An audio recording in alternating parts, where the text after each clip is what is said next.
How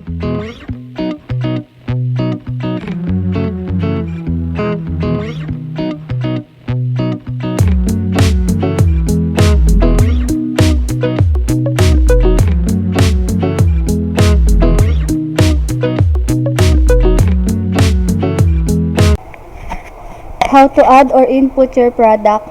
Go to admin, products, then click stocks. Choose category, for example, purified. Input product description, purified.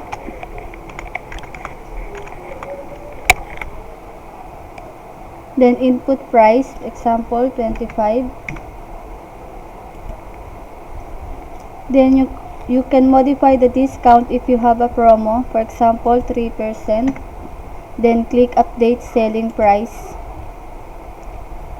Pwede nyo ring i-change yung product picture, double click, remove, then click add, then choose nyo lang yung picture, then okay, then click save.